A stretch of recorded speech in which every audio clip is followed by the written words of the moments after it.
UPSC prelims 2026 का result आ चुका है और इस वक्त शायद हजारों स्टूडेंट्स अपने रूम में बैठकर सिर्फ एक ही बात सोच रहे हैं कि हमने इतनी मेहनत की थी, फिर भी हमारा नाम इस लिस्ट में क्यों नहीं है। और सच बताऊं तो ये सवाल बहुत ही जेन्युइन है, क्योंकि इस बार का पेपर नॉर्मल नहीं था। ये सिर्फ एक एग्जाम नहीं था, रादर ये अनप्रिडिक्टेबिलिटी का एक्सट्रीम वर्जन था। कई लोगों के लिए ये पेपर नॉलेज टेस्ट कम और प्रोबेबिलिटी का टेस्ट ज्यादा लग रहा था, और इसी वजह से बहुत सारे डिजर्विंग कैंडिडेट्स इस बार इस लिस्ट से बाहर रह गए। लेकिन यहाँ एक हार्श ट्रुथ है, यूपीएससी कभी गारंटी नहीं देती कि आपकी मेहनत का रिजल्ट तुरंत मिलेगा। कभी सिस्टम फेयर होता है तो कभी एब्सर्ड होता है, कभी पेपर बहुत ही प्रिडिक्टेबल होता है तो कभी बहुत ही क्योटिक होता है। लेकिन एक चीज हमेशा कांस्टेंट रहती है, वो है आपका रिस्पॉन्स। और वही रिस्पॉन्स डिसाइड करता है कि ये रिजल्ट आपकी जर्नी का एंड बनेगा या फिर आपकी कमबैक स्टोरी का बिगनिंग बनेगा। Because remember this is not the end of your journey, this is not the end of your story, this is just the beginning of your next chapter. देखो, सबसे पहले एक चीज ऑनेस्टली समझनी पड़ेगी। Prelims 2026 का paper was not a normal paper, और ये सिर्फ एक इमोशनल रिएक्शन नहीं है, रादर ये एक ऑब्जेक्टिव रियलिटी है। इस बार का पेपर हाईली अनप्रेडिक्टेबल था, रैंडम था और कई जगह तो एक्सट्रीमली केओटिक भी था। पहले यूपीएससी का एक पैटर्न होता था, तुम स्टैटिक पढ़ते थे, पीवाईक्यूज को एनालाइज करते थे, एलिमिनेशंस का इस्तेमाल करते थे और एक स्ट्रक्चर्ड प्रिपरेशन के साथ एग्जाम हॉल में जाते थे। लेकिन इस बार पेपर ने ही पैटर्न को पूरी तरीके से ब्रेक कर दिया। पेपर ने दिखाया कि अब सिर्फ लिमिटेड प्रिपरेशन से काम नहीं चलेगा। कई क्वेश्चंस ऐसे थे जहां नॉलेज से ज्यादा अनसर्टेनिटी का रोल था, और इस वजह से बहुत सारे hard working deserving students qualify नहीं कर पाए। लेकिन यहाँ एक डेंजरस मिस्टेक है। बहुत सारे स्टूडेंट्स ये सोचने लगते हैं कि अगर पेपर अनफेयर था तो मेरी प्रिपरेशन का कोई मतलब नहीं है, और यही सबसे गलत रिजल्ट है। पेपर अनफेयर हो सकता है लेकिन आपकी प्रिपरेशन यूजलेस नहीं थी। समझो, बैटलफील्ड डिफिकल्ट जरूर था लेकिन आपकी ट्रेनिंग बेकार नहीं थी। बस एक रियलिटी एक्सेप्ट करना होगा कि यूपीएससी अब इवॉल्व हो चुका है, और अगर एग्जाम इवॉल्व हुआ है तो एस्पिरेंट्स को भी इवॉल्व होना पड़ेगा, क्योंकि इस एग्जाम में सर्वाइव वही करता है जो अडेप्ट करता है। सो अडेप्टेशन यहाँ पर सबसे ज्यादा इंपॉर्टेंट है, और यहीं से हमारा नेक्स्ट स्टेप स्टार्ट होता है। और यहाँ हमारा फर्स्ट फेज है एक्सेप्टेंस का। देखो, रिजल्ट आ चुका है, अब बार बार कट ऑफ को कैलकुलेट करना, आंसर कीज को कंपेयर करना, या फिर ये सोचना कि अगर वो एक क्वेश्चन सही हो जाता, ये सब चीजें अब किसी काम की नहीं है। रिजल्ट अब डिस्कशन का टॉपिक नहीं है, रादर वो एक रियलिटी है, और रियलिटी को हम जितनी जल्दी एक्सेप्ट करेंगे उतनी ही जल्दी हम रिकवर करेंगे। मैं ये नहीं कह रहा कि दर्द नहीं होगा, बिल्कुल होगा, शॉक होगा, फ्रस्ट्रेशन होगा, डिसअपॉइंटमेंट होगा। ऑनेस्टली ये सब नॉर्मल है, क्योंकि जब इंसान अपनी मेहनत से इमोशनली अटैच होता है तो रिजल्ट हर्ट करता ही करता है। लेकिन एक चीज याद रखना, pain is normal but permanently staying in pain is dangerous. Grief का अपना एक टाइम होता है, लेकिन ग्रीफ का एक एक्सपायरी डेट भी होना चाहिए, और वो एक्सपायरी डेट अब आ चुकी है। अब आपके पास दो चॉइसेस हैं। पहला है कि हम पास्ट के आसपास घूमते रहें, या फिर हम सेकंड ऑप्शन चूज करें और फ्यूचर के लिए खुद को रीबिल्ड करना स्टार्ट करें। क्योंकि सच यही है कि हम रिजल्ट चेंज नहीं कर सकते, लेकिन हम अपना रिस्पॉन्स चेंज कर सकते हैं, और यूपीएससी में बहुत बार यही रिस्पॉन्स फ्यूचर रैंक डिसाइड करता है। तो अब एक्सेप्ट करो, रिफ्लेक्ट करो और फिर रीफोकस करो, क्योंकि यहीं से आपका कमबैक की स्टोरी स्टार्ट होगी। और अगर तुम सच में रिबिल्ड करना चाहते हो तो सबसे पहले यूपीएससी को सही पर्सपेक्टिव से देखना होगा। एक सिंपल सी बात समझो, यूपीएससी कभी स्प्रिंट था ही नहीं, ये हमेशा से एक मैराथन रेस था। और इंटरेस्टिंग बात यह है कि जब भी कोई स्टूडेंट इस जर्नी में एंटर करता है तो उसे पहले से ही पता होता है कि ये एग्जाम इजी नहीं है। उसे पहले से ही पता होता है कि ये इंडिया के सबसे टफेस्ट एग्जाम्स में से एक है। उसे पता होता है कि ये एक बहुत ही लॉन्ग साइकिल है। फिर भी जब फर्स्ट फेलियर आता है या सेकंड फेलियर आता है तो अचानक से हमें ये लगने लगता है कि शायद ये हमारे लिए नहीं है। लेकिन आप सोचो, जब हमें पहले दिन से ही पता था कि ये एक लॉन्ग रेस है, तो बीच रास्ते में एक दो ठोकर लगने से या फिर एक दो बार गिरने से हम इतनी जल्दी इस रेस को छोड़ने क्यों लगते हैं। यूपीएससी सिर्फ नॉलेज का एग्जाम नहीं है, ये पेशेंस का एग्जाम है, कंसिस्टेंसी का एग्जाम है, रेजिलियंस का एग्जाम है, और सबसे इंपॉर्टेंट, ये आपके एवोल्यूशन का एग्जाम है। हर अटेम्प्ट आपको कुछ ना कुछ सिखाता है, हर फेलियर आपकी कोई ना कोई वीकनेस को एक्सपोज करता है, और हर सेटबैक आपको एक बेटर वर्जन बनने का चांस देता है। यूपीएससी अल्टीमेटली फास्टेस्ट रनर को रिवॉर्ड नहीं करता, रादर ये उसको रिवॉर्ड करता है जो साइकिल में टिका रहता है, साइकिल में दौड़ता रहता है, और इस साइकिल में खुद को इवॉल्व करता रहता है। तो फेलियर को एंडिंग मत समझो प्लीज, उसे एक फीडबैक की तरह लो। क्योंकि इस जर्नी में गिरना प्रॉब्लम नहीं है, अगर एक ही बार, एक ही जगह, एक ही तरीके से बार बार गिरना, ये प्रॉब्लम है। अब इस पॉइंट पर सबसे इंपॉर्टेंट चीज है क्लैरिटी, क्योंकि रिजल्ट के बाद सबसे बड़ा प्रॉब्लम होता है कंफ्यूजन, और कंफ्यूजन से बड़ा टाइम वेस्टर यूपीएससी में कुछ भी नहीं है। इसलिए सबसे पहले अपने आप को ऑनेस्टली हमें आइडेंटिफाई करना है कि अब हम किस कैटेगरी में हैं। मैं इसे दो सिंपल ग्रुप्स में डिवाइड कर देता हूं। पहला group, those who have qualified prelims examination. अगर आपका नाम इस लिस्ट में आ गया है, सबसे पहले कॉन्ग्रेचुलेशंस, लेकिन एक बात याद रखना, प्रीलिम्स क्वालिफाई करना is just the first step, it's just the permission to enter the next battlefield. अब आपकी स्ट्रेटजी इंस्टेंटली शिफ्ट होनी चाहिए। अब फ्रेश मटेरियल्स कलेक्ट करना बिल्कुल बंद, और क्या पढ़ूं ऐसा सोचना बिल्कुल बंद। अब फोकस होना चाहिए आउटपुट पर, इनपुट पर नहीं। Your focus should be on answer writing, optional, ethics, essay, क्योंकि मेंस में रिकॉग्निशन का काम नहीं है, rather एक्सप्रेशन का काम है। आप कितना जानते हैं ये इंपॉर्टेंट है, लेकिन आप उसको कितने अच्छे तरीके से एक्सप्रेस कर सकते हैं, आर्टिकुलेट कर सकते हैं, ये आपका रैंक डिसाइड करेगी। Second group, those who could not qualify prelims exam. अगर इस बार नेम लिस्ट में नहीं आया है, तो सबसे पहले इमोशनल रीस्टार्ट नहीं करना है। ये सबसे कॉमन मिस्टेक होता है। लोग फ्रस्ट्रेशन में तुरंत बुक्स खोल लेते हैं, बिना समझे कि प्रॉब्लम क्या थी एग्जैक्टली। और बिना डायग्नोसिस के रीस्टार्ट का मतलब होता है शायद सेम मिस्टेक्स को हम फिर से रिपीट करने लगे। इसलिए सबसे पहले हमें एक कोल्ड ऑडिट करना है। खुद से ये पूछना है कि क्या स्टैटिक पोर्शन वीक था, क्या करंट अफेयर्स वीक था, क्या सीसैट एक बैरियर था, क्या एक्यूरेसी का इशू था, क्या प्रेशर में आप पैनिक हो गए।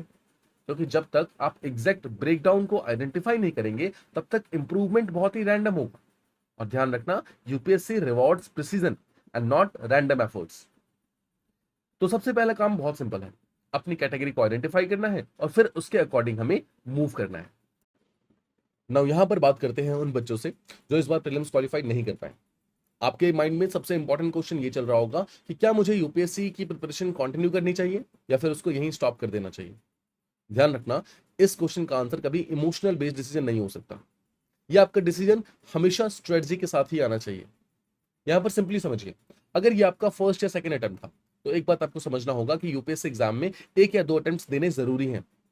आप एक दो फेलियर से बॉक डाउन नहीं हो सकते, आप वहां पर पीछे नहीं हट सकते, बिकॉज यूपीएससी एक कंपाउंडिंग का गेम है।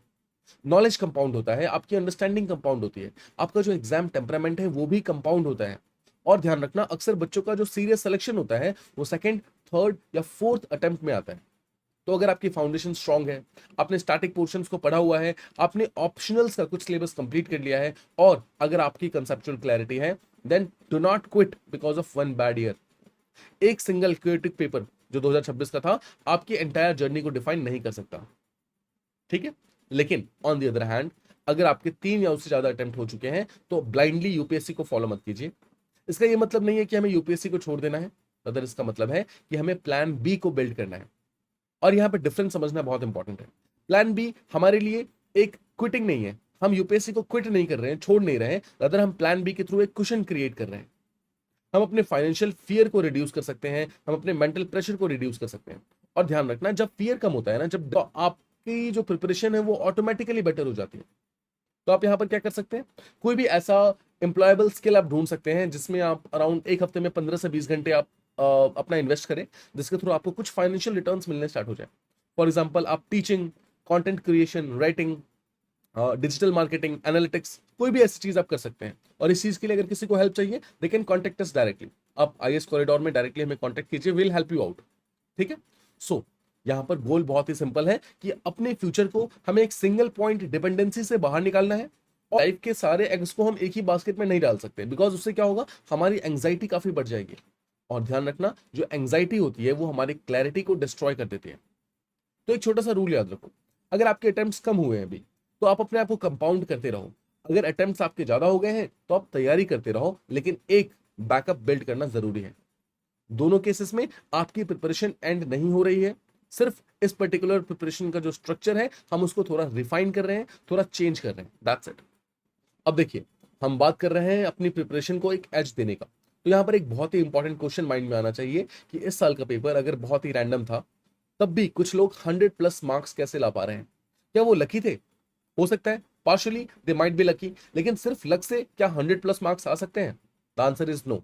रियल रीजन कुछ और भी है, and that is pattern recognition. Simple language में समझो, आज के जो एआई मॉडल्स हैं वो बहुत ही डिफिकल्ट और रैंडम क्वेश्चंस को भी बहुत ही आसानी से सॉल्व कर लेते हैं, राइट? वो कैसे करते हैं? बिकॉज उनके पास बहुत सारा मैसिव डेटा का पूल होता है। अब उनके पास जितना ही ज्यादा डेटा डेटा होता है, उसको एनालाइज करके प्रोसेस करके वो उतने ही अच्छे तरीके से इंफॉर्मेशन तक पहुंच सकते हैं, आंसर तक पहुंच सकते हैं। हमारा ह्यूमन माइंड भी ऐसे ही काम करता है, हमारा ब्रेन भी ऐसे ही काम करता है। जब हमारे पास बहुत सारा नॉलेज पूल होगा, बहुत सारे ब्रॉड रिसोर्सेस हमारे माइंड में होंगे, जब हम मल्टीपल सब्जेक्ट्स को बहुत ही डीपली पढ़ेंगे, सिर्फ सिलेबस को नहीं बट उसके आसपास की जितने भी रिलेटेड चीजें हैं उसको भी डीपली पढ़ेंगे, तो रैंडम क्वेश्चन भी रैंडम नहीं लगेंगे। क्योंकि हमारा ब्रेन जो है वो हिडन पैटर्न्स को पकड़ने लगता है, उसको ढूंढने लगता है। और यही आज के रियल यूपीएससी का एज है। देखो, प्रॉब्लम ये है कि बहुत सारे स्टूडेंट्स अभी भी ओल्ड स्कूल ट्रैप में फंसे हुए हैं। सेलेक्टिव रीडिंग कर रहे हैं, बहुत सारे पैराग्राफ्स को स्किप कर दे रहे हैं ये सोच के कि यूपीएससी यहां से नहीं पूछेगी। लेकिन इस साल का प्रीलिम्स पेपर ने एक मैसेज दिया है कि यूपीएससी कैन आस्क एनीथिंग। तो अब प्रिपरेशन का स्टैंडर्ड चेंज करना होगा। सरफेस लेवल रीडिंग से काम नहीं चलेगा, ब्रॉड रीडिंग चाहिए, डीप अंडरस्टैंडिंग चाहिए, आपकी एनालिटिकल थिंकिंग चाहिए। याद रखो, depth gives confidence but breadth gives adaptability. जितना ज्यादा आप वाइड पढ़ेंगे उतना ही ज्यादा आप रैंडम पेपर के लिए अडेप्टेबल रहेंगे, उतना ही ज्यादा आप अडेप्ट कर सकते हैं। और अनप्रिडिक्टेबल एग्जाम जैसा यूपीएससी है, वहां पर अडेप्टेबिलिटी ही सर्वाइवल का सबसे इंपॉर्टेंट फेज है। और अब हम आते हैं सबसे इंपॉर्टेंट फेज पे, द गोल्डन विंडो। जून से लेकर दिसंबर तक ये जो अगले 6 महीने हैं, ये हमारी प्रिपरेशन का सबसे पावरफुल फेज है। और ऑनेस्टली यही वो विंडो है जब आप एक एवरेज एस्पिरेंट से सीरियस कंटेंडर बनते हैं। समझो क्यों। जनवरी के बाद क्या होता है सोचो, पूरा का पूरा इकोसिस्टम, सारा यूपीएससी फ्रेटर्निटी प्रीलिम्स के मोड में चला जाता है, हम रिवीजन मोड में चले जाते हैं। सब वही स्टैंडर्ड बुक्स को रिवाइज कर रहे होते हैं, polity, economy, history, geography, current affairs, आप इसी को बार बार रिवाइज करते हैं। और रिवीजन का मेन पर्पस क्या है? रिवीजन आपके प्रिपरेशन को प्रोटेक्ट करता है, ध्यान रखना, वो नई चीजें ऐड नहीं करता। ग्रोथ उससे पहले होती है। जून से दिसंबर का जो फेज है, this is the season, this is the part जहां पर ग्रोथ होती है। जनवरी से लेकर के मई तक तो हम सिर्फ उसी पर्टिकुलर ग्रोथ को कंसोलिडेट करते हैं, एक ही चीज को बार बार पढ़कर उसको रिवाइज करते हैं। और अगर आपने ये ग्रोथ का फेज वेस्ट कर दिया तो ध्यान रखो, रिवीजन फेज में कुछ नया बिल्ड करने का टाइम ही नहीं बचेगा। इसलिए अगले 6 महीने ये ऑफ सीजन नहीं है, ये फाउंडेशन बिल्डिंग सीजन है। इस फेज में हमें बहुत ही स्ट्रेटेजिकली आगे बढ़ना चाहिए। सबसे पहली चीज, हमें अपने जीएस को बहुत ही डीपली कंप्लीट करना है। सिर्फ फिनिश करना गोल नहीं है, अदर डेप्थ बिल्ड करना है, कंसेप्ट्स को क्लियर करना है, कंसेप्चुअल क्लैरिटी लेकर आनी है। नेक्स्ट, अपने ऑप्शनल को प्रॉपर्ली बिल्ड करना है। ध्यान रखना, ऑप्शनल आपका रैंक डिसाइड करता है, इसको साइड में रखना is not a good solution. Third, answer writing अभी स्टार्ट कीजिए। नॉलेज को एक्सप्रेशन में कन्वर्ट करना बहुत इंपॉर्टेंट है, इसलिए आंसर राइटिंग अभी ही स्टार्ट कीजिए। फोर्थ, एक्सपेंड कीजिए अपने रीडिंग के हैबिट को। अपनी सेलेक्टिव रीडिंग को बिल्कुल बंद कीजिए, रीडिंग का स्टेमिना बढ़ाइए। एक दिन में आप कितना पढ़ पाते हैं इस चीज को इंक्रीज कीजिए। Fifth and the most important thing, अपनी कॉम्प्रिहेंशन की स्पीड को इंप्रूव करना है। ध्यान रखना, यूपीएससी के पेपर लगातार लेंथी हो रहे हैं, लगातार टेक्स्ट हैवी हो रहे हैं। तो इसका मतलब है वो बच्चे जो कि फास्ट रीडिंग कर रहे हैं, जो बहुत ही डीप अंडरस्टैंडिंग कर रहे हैं, जल्दी पढ़कर जो ज्यादा समझ सकते हैं, उनके पास ज्यादा एडवांटेज है एज कंपेयर टू समवन जो ज्यादा समय लगता है किसी चीज को समझने में। इसलिए फास्ट रीडिंग के साथ में डीप अंडरस्टैंडिंग डेवलप करना इज वेरी इंपॉर्टेंट, और यही वो फेज है जहां पर आप इस पर्टिकुलर चीज को डेवलप कर सकते हैं। सबसे इंपॉर्टेंट, दिसंबर तक अपने आप का एक अपग्रेडेड वर्जन क्रिएट करना है हमें, क्योंकि जनवरी के बाद सब लोग सेम ट्रैक पे आ जाएंगे। लेकिन जो एज आप आज बिल्ड करेंगे अगले 6 महीने में, वही आपके नेक्स्ट साइकिल में काम आएगा। याद रखना, जून से दिसंबर आपका रैंक डिसाइड करता है एक्चुअली। जनवरी से मई में तो बस आप उस रैंक को प्रोटेक्ट करते हो, आप वहां पर पहुंचने की कोशिश में रिवीजन करते हो। बट जो आपका मेन रैंक डिसाइड होता है, आपकी जो कंसेप्चुअल क्लैरिटी डिसाइड होती है, वो सब अगले 6 महीने में जून से दिसंबर के बीच में डिसाइड होगी। अब यहां पर एक बात समझना बहुत जरूरी है कि यूपीएससी में सिर्फ ये मैटर नहीं करता कि हम क्या कर रहे हैं, अगर बहुत बार ये ज्यादा मैटर करता है कि हम क्या गलत कर रहे हैं। और कई एस्पिरेंट्स सालों तक हार्डवर्क करते रहते हैं, लेकिन कुछ फंडामेंटल मिस्टेक्स की वजह से उनकी प्रिपरेशन लगातार डिरेल होती जाती है। तो यहां पर we are going to understand 4 major mistakes जो बच्चे करते हैं और कैसे हम उसको अवॉइड कर सकते हैं। Mistake number 1, no syllabus mapping. बहुत सारे लोग बुक्स पढ़ते हैं, टॉपिक्स कवर करते हैं, लेकिन आपके दिमाग में ये क्लियर नहीं होता कि आप सिलेबस के एग्जैक्टली किस पार्ट को कवर कर रहे हैं। और ये एक बहुत बड़ा प्रॉब्लम है, क्योंकि सिलेबस के बिना हमारी प्रिपरेशन डायरेक्शनलेस हो जाती है।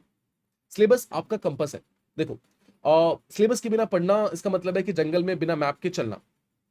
सिंपल एक हैबिट बनाओ, यूपीएससी सिलेबस को अपने स्टडी डेस्क के सामने चिपका दो, हर टॉपिक को सिलेबस से कनेक्ट करो। सिलेबस बताता है कि क्या पढ़ना है और क्या छोड़ना है।